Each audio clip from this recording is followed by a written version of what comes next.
I was watching you.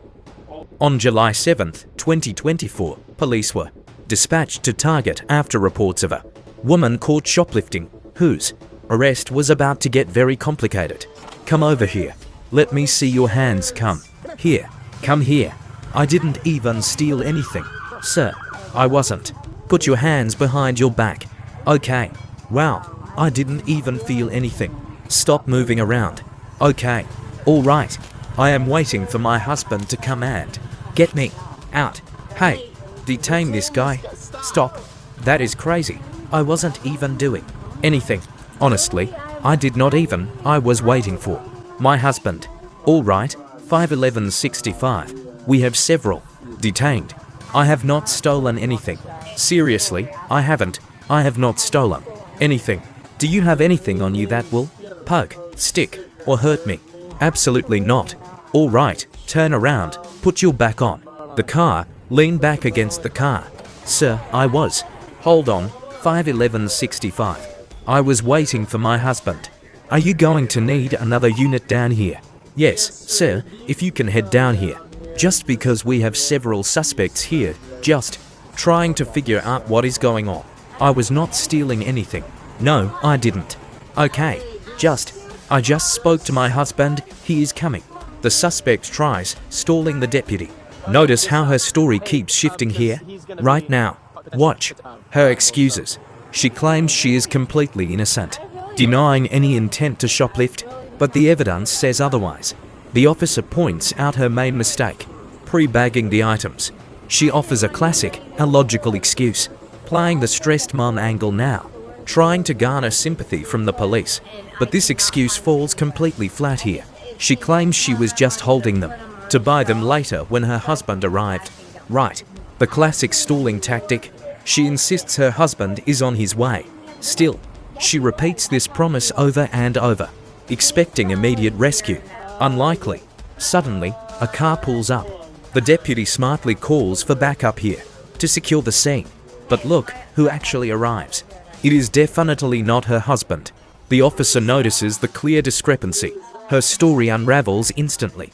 Caught lying. The deputy calls out her bizarre behavior, leaving with a random friend instead. It makes absolutely zero sense. She still doubles down on it. Even the deputy is amused. Back to the school clothes defense. She frantically tries to redirect the conversation again. Not working. Exactly. He runs her information. She stutters. Desperate. Radio chatter. Done. She immediately goes on the defensive. Cue the excuses. She claims she was planning to return the items. Meanwhile, officers move to secure the second suspect. He instructs his partner to watch the passenger while he escorts this woman inside. Notice how she stutters while defending herself. She begs to wait outside for her husband, offering a late payment to escape arrest. They quickly decline that. She goes right back to the shelf story, tripping over her words. Suddenly, the drop-off location changes to the door. Now she introduces a distraction about kids' clothes. Anywhere. She desperately tries to reframe the narrative, repeating her claims. The officer begins running her name for warrants. Looking closely, he needs to see her prior history, checking for active cases. She accidentally admits to being a former thief. Sit down. She immediately tries protesting, but the officer cuts her off mid-sentence. He tells her to sit. Watch how he goes for her purse. To search. She panics, trying to protect her personal bag, blocking his reach.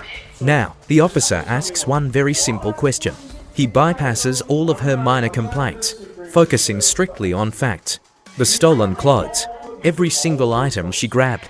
He explains that loss prevention saw everything, snatching merchandise off the racks, constantly scanning the floor while bagging it, stuffing everything into her personal bags. She claims she was completely oblivious, denying any suspicious behavior, insisting she was not acting nervous, going back to her original story, still planning to dump the evidence, still pleading, look at all this merchandise. She immediately tries to stall by calling her husband to buy some time, but loss prevention knows better. She went right past the cash registers, a flat denial despite the facts. They have her on camera. She keeps pleading her innocence.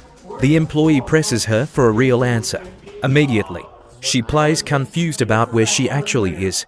He asks where she actually planned to pay, since she was right next to the exit, near the doors. Another classic excuse is deployed, but he calls her out instantly. She insists she had no intent to steal, trying to sound convincing here, but crossing that line legally constitutes shoplifting.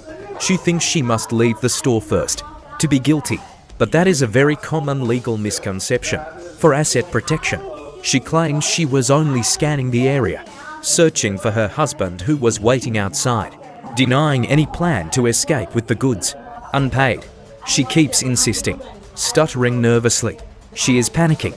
She claims she knew better than to leave unlawfully, expressing some sudden, tactical regret. The officer tallies up the stolen merchandise, estimating the total.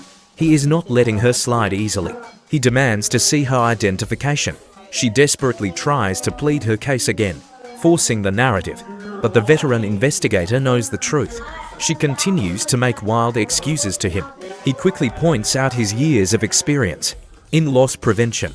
She keeps repeating herself. He predicts exactly what her husband will say. She was caught in the act. Not a chance. She claims her husband is coming to pay for everything. Desperate promises. The deputy immediately cuts her off. Apologies rarely work in this situation. He has already heard enough excuses. He firmly orders her to remain silent. Now, you and I can see his patience is gone. Dealing with shoplifters is tough enough on a good day. Constant talking only makes things worse for suspects. He tells her to take a deep breath. Quiet. But she immediately doubles down on her excuse. Meanwhile, the loss prevention officer reviews the footage. They are verifying the crime on camera. The store staff prepares to compile the evidence, ready to print. They need a receipt to prove the total value of the items. The suspect keeps pleading her case in the background, insisting she was only waiting for her husband. What is the total? Let us find out how much she tried to steal. Any estimate? The employee starts totaling up the stolen merchandise. A few $100s. A serious charge. She interrupts again, desperately stumbling. The officer cuts through the noise for her identification. Another red flag. Understood. She circles back to her only defense, insisting that she did nothing wrong. But loss prevention has the entire incident recorded. She vehemently denies having any intention to steal. The employee explains they had to sprint to intercept her. Fast. Right. She was seconds away from escaping with the goods. The video clearly shows her passing the final registers. Bypassing the registers makes the theft official. Regardless of the missing angle, the proof is clear. Now, look closely. She immediately claims she never passed the registers. The final line. Loss prevention points out she was literally exiting doors. She instantly pivots to looking for someone else. Classic. Now the begging begins as she tries to escape, pleading with the officer. Suspects often try to bargain their way out, insisting she is innocent. Repeated pleas are a very common stall tactic. The agent stays calm and keeps her moving, getting her to cooperate. Her desperation is peaking as she continues begging, offering to just return the items right there. The officer shifts into his standard intake procedure. Now, he is going to read her some forms.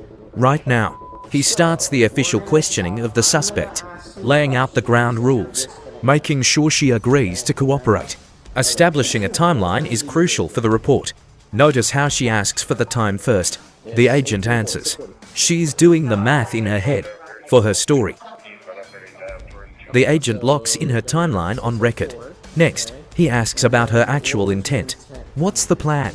She claims she has been searching other stores, trying to paint herself as a desperate shopper, using her children to gain some sympathy from the officer. The officer cuts through the sob story quickly, getting right back to the facts. Now he addresses the physical evidence of theft. Removing tags is a huge red flag.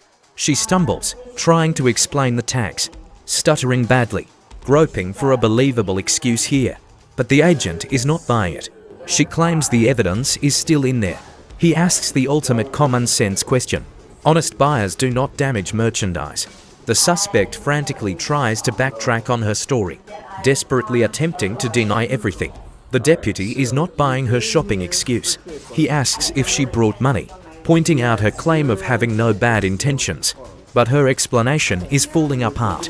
He presses her on the logistics of the trip, asking if she actually had cash. She shifts the blame.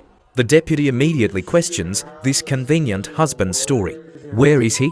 She reveals they are actually estranged, claiming he was supposed to fund the shopping trip today. Now the deputy points out a major logical flaw. He wants her to listen to the facts. Let's analyze how she reacts to the deputy. The timeline of events simply does not match.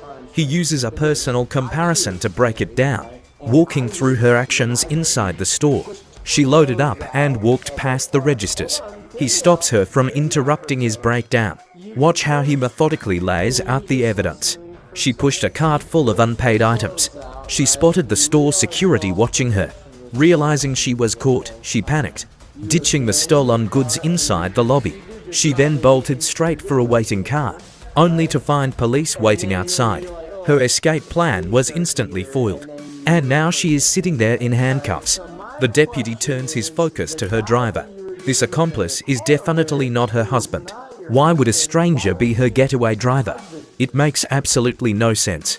She struggles to explain the driver's role. The officer highlights another massive contradiction.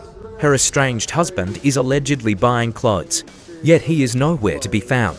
Plus, some random guy was driving her. The holes in her story are widening. It is obvious. She claims she does not trust her husband, so she called someone else. This is a classic shoplifting interrogation tactic. The deputy immediately calls out the suspect's obvious lies. She desperately pleads her case. Watch how she stumbles, struggling to find a believable excuse. The officer lets her explain. Watch. Today, you and I need to look at the timeline. He focuses on the suspicious vehicle that just arrived. He asks who the driver is. Naturally, she plays dumb, claiming she has no clue. The officer points out how absurd this claim is. The driver clearly saw loss prevention chasing her, yet he still pulled up to help her escape, trying to flee the scene. It makes zero sense. Obviously, the driver was fully aware of his surroundings. He was actively assisting her in this retail theft. He is clearly driving the vehicle. Right.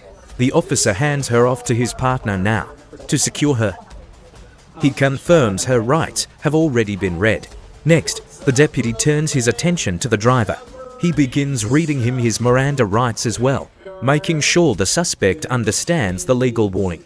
This is standard procedure during any felony arrest. The suspect mumbles. Let's watch if he decides to cooperate or stay silent. Will he share his side? The officer denies a quick request, staying focused on questioning. He presses for information about the shoplifting incident. He refuses, forcing the deputy's hand. Not only is there an active arrest warrant waiting, which guarantees he is going straight to jail, but now he faces fresh criminal charges today, namely, accessory to commit shoplifting. He asks for her next moves. She explains she needs to catch a local bus, but first, she must retrieve her personal belongings. Her plan is to head down to 15th and 34th. Exactly. The deputy wants to ensure she leaves the property and does not return later. She claims she is heading down to South St. Pete. Apparently, she just rented a room in that area. You and I can see she is eager to leave. Now, the officer releases the witness while preparing charges. Because of her criminal history, this becomes a felony. He checks if anyone read her Miranda rights. Yet, the suspect already admitted to having a record. Let us watch as the deputy coordinates next steps. He needs to confirm her identity through dispatch. This involves checking database records for verification, making sure they have the correct suspect on hand. Now, the officer heads back to his patrol vehicle. He is grabbing his computer to start the paperwork. He shifts his attention directly back to the suspect. It is time to deliver the bad news. She is officially arrested for the retail theft. This petty theft has escalated quickly. There is no talking her way out of this. Her accomplice in the getaway car is in trouble. He is charged as an accessory. Plus, he has an active arrest warrant. Both suspects are taking a trip to jail. Their vehicle is now being impounded. Their little stealing spree is officially over. Notice how the officer explains the real-world impact. Shoplifting is not a victimless crime. Large corporations pass the losses to consumers. Everyday retail prices increase for everyone else. Hard-working families end up footing the bill. Honest parents must pay more for basic items. It is a solid reality check from the deputy. He calls out her behaviour directly and clearly. Now, he prepares to draft the formal arrest warrants. This will outline the charges and evidence. He will secure the charging documents first, before they head out to the detention centre. The deputy gives her one last chance to speak. She remains silent as he wraps up. It is time to transport the suspect. He grabs her belongings and tells her to rise. She complies. They exit the building. Officers double-check her personal property before leaving. Standard procedure requires thorough pat-down. This ensures officer safety before transport. Let's see if she admits to carrying weapons. The officer starts by checking for injuries. Once cleared, he positions her by the COUISER. Now, let's watch how he redirects her to the hood to question her about the stolen dress. She claims it, but watch. She keeps insisting it is hers. The deputy has absolutely zero buy-in here. She keeps up the act. Now, the officer loses his patience entirely. He calls her out on her lies, pointing out that everything she says is a complete and utter lie. The suspect weakly tries to defend herself, but you and I can see he has her file. He lists her extensive arrest history and her previous convictions for shoplifting. He brands her a habitual thief who simply cannot tell the truth. Next, he orders her to move to a nearby concrete pillar to sit down and wait for the transport unit. She tries to deflect by asking if he enjoys being cruel. The deputy scoffs at this. She nods. He explains that his satisfaction does not come from being mean, but from catching criminals. He points out that shoplifting drives up retail costs for everyday citizens, making it harder to buy clothes for families. This is a common frustration for officers who deal with retail theft daily. For him, justice is the reward. He is not trying to be cruel. He is just stating the facts. She has been committing crimes and lying to his face. He reiterates that she has not told a single honest word during their entire interaction today. Period. The deputy objects. He argues her bizarre story makes no sense. Think about what she is claiming. She expects him to believe that she routinely walks around the store with multiple dresses stuffed in her underwear, just because she does not have pockets.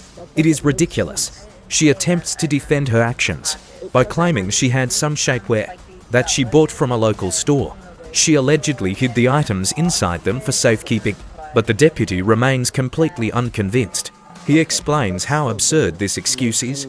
Shoplifters often come up with wild excuses, but this one takes the cake. Stashing merchandise like this is clearly illegal. Pure theft. She complains she can barely even breathe. Unbelievable. Yet she still wore them. The officer sarcastically wishes her good luck. He has heard enough excuses. That is it. Ultimately, she faced felony theft charges, with the stolen goods totaling over almost $500. Her male companion, a 47-year-old, was also arrested right at the scene due to an active arrest warrant and failing to register as a sex offender. He was not charged, however, with the shoplifting itself because investigators lacked proof linking him to the crime. The case concluded in court on September 16, 2025, where she avoided a formal conviction. Tell us your thoughts, hit that like button, and subscribe for more bodycam cases. Unbelievable.